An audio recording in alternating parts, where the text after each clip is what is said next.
제11장. 나아마 사람 소발이 대답하여 이르되, 말이 많으니 어찌 대답이 없으랴. 말이 많은 사람이 어찌 의롭다 함을 얻겠느냐. 내 자랑하는 말이 어떻게 사람으로 잠잠하게 하겠으며, 내가 비웃으면 어찌 너를 부끄럽게 할 사람이 없겠느냐. 내 말에 의하면 내 돈은 정결하고 나는 주께서 보시기에 깨끗하다 하는구나. 하나님은 말씀을 내시며 너를 향하여 입을 여시고 지혜의 오묘함으로 내게 보이시기를 원하노니 이는 그의 지식이 광대하심이라. 하나님께서 너로 하여금 너의 죄를 잊게 하여 주셨음을 알라. 내가 하나님의 오묘함을 어찌 능히 측량하며 전능자를 어찌 능히 완전히 알겠느냐. 하늘보다 높으시니 내가 무엇을 하겠으며 수월보다 깊으시니 내가 어찌 알겠느냐. 그의 크심은 땅보다 길고 바다보다 넓으니라. 하나님이 두루 다니시며 사람을 잡아 가두시고 재판을 여시면 누가 능히 막을 소냐.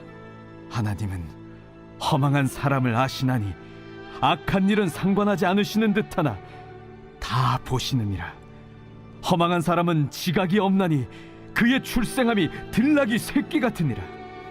만일 내가 마음을 바로 정하고 주를 향하여 손을 들 때에 내 손에 죄악이 있거든 멀리 버리라. 불의가 내 장막에 있지 못하게 하라. 그리하면 내가 반드시 흠없는 얼굴을 들게 되고 굳게 서서 두려움이 없으리니 곧 내 환난을 잊을 것이라. 내가 기억할지라도 물이 흘러감 같을 것이며 내 생명의 날이 대낮보다 밝으리니 어둠이 있다 할지라도 아침과 같이 될 것이요 내가 희망이 있으므로 안전할 것이며 두루 살펴보고 평안히 쉬리라. 내가 누워도 두렵게 할 자가 없겠고 많은 사람이 내게 은혜를 구하리라. 그러나 악한 자들은 눈이 어두워서 도망할 곳을 찾지 못하리니 그들의 희망은 숨을 거두는 것이니라.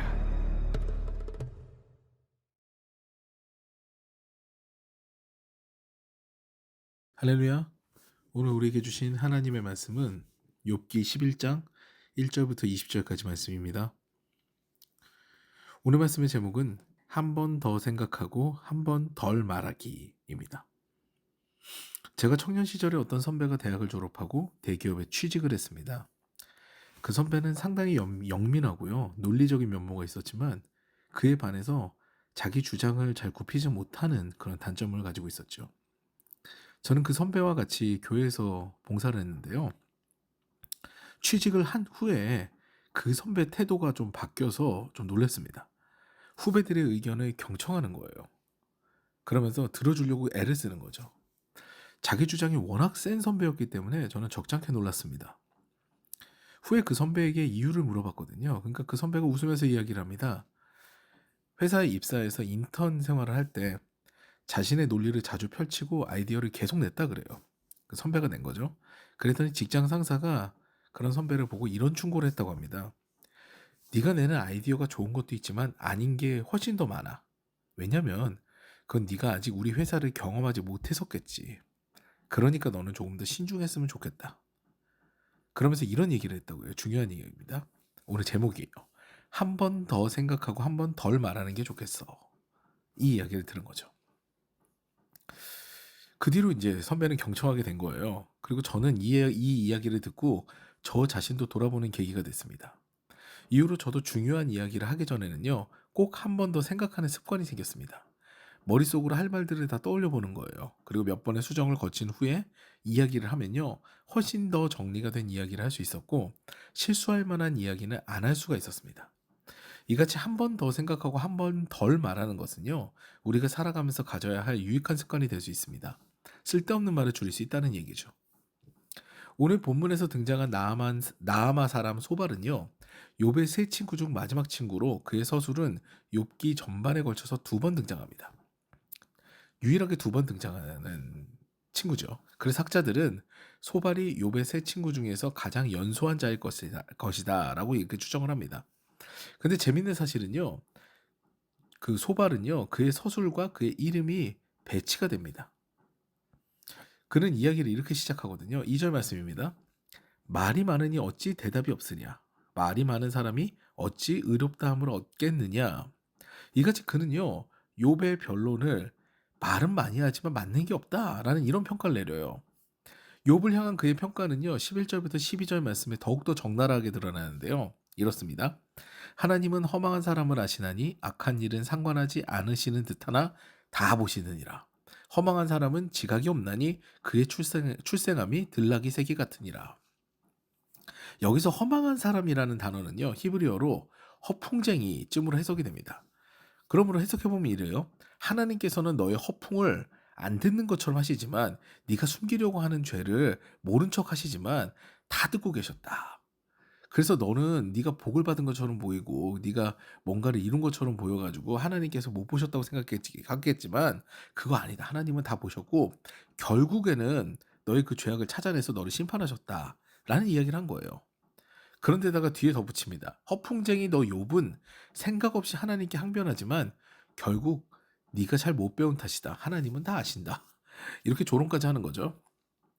우리가 잘 알아야 되는 거는요. 고난은 죄악의 결과로도 주어지지만 그것보다는 하나님께서 우리를 성장하게 하기 위해서 또는 우리를 일깨워 주시기 위해 주시는 경우도 있습니다.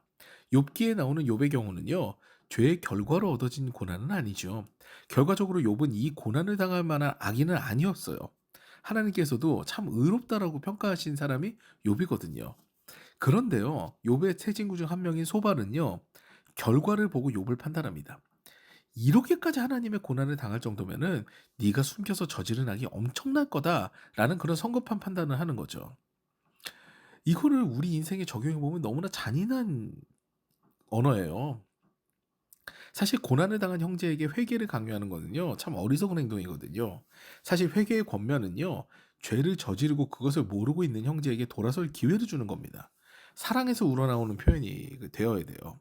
가뜩이나 몸과 마음이 지쳐있는 욥과 같은 이를요, 죄인 취급하면서 회개하라고, 회개하면 회복될 것이다. 이런 위험한 표현까지 쓰는 건요, 상당히 잔인한 언어와 행동이 됩니다. 상대방을 분이 나게 하고요, 오히려 돌아볼 기회까지 박탈하는 악한 짓이죠. 게다가 제가 앞서 말씀드린 대로 이름과 그의 언어가 배치된다고 했잖아요. 소발이라는 이름의 뜻은요, 우습게도 수다쟁이라는 뜻입니다. 자신의 언어와 완전히 배치되는 이름을 갖고 있어요. 그야말로 말이 많아서 진리를 가리는 사람은요, 소발이었던 거예요. 이같이 상대방을 평가하는데 능하고 말이 많은 자는요, 실수를 많이 하게 되고요. 그로 인해 올무에 걸리는 경우가 많습니다. 늘 겸허하게 다른 사람을 높이면서 판단보다는 중보하는 사람이 지혜로운 사람이죠. 진정한 그리스도인입니다. 사랑하는 여러분, 어떤 지혜자가 이야기했다고 해요. 사람은 살면서 세 가지 단어를 잘 말해야 성공한다고 하는데요. 그 지혜자가 이렇게 얘기한 거죠. 그 단어는 이렇습니다. 미안합니다. 감사합니다. 사랑합니다. 이 세 단어를 많이 이야기하는 자가 인생에 성공한다고 합니다. 늘 겸손하게 사과하는 자, 감사를 표하는데 인색하지 않는 자, 늘 사랑을 표현하는 자, 이런 사람이 인생에서 성공하는 사람이라는 거죠. 특히 가까운 사람에게 미안함과 감사함 그리고 사랑을 잘 표현하는 사람은요, 정말 지혜로운 사람이자 하나님의 사람입니다. 평생 함께할 배우자와 자녀에게 이런 표현하는 것은요, 늘 좋은 관계 가운데 행복을 만들어가는 행동이 되거든요. 가장 지혜로운 행동이죠. 오늘도요, 한 번 더 생각하고 한 번 덜 말하되 말을 하게 되면은 꼭 상대방을 살리는 말, 미안합니다, 감사합니다, 사랑합니다 라는 고백을 하며 관계의 회복을 이루고 행복으로 나아가는 저 여러분 되시기를 주님의 이름으로 축원합니다.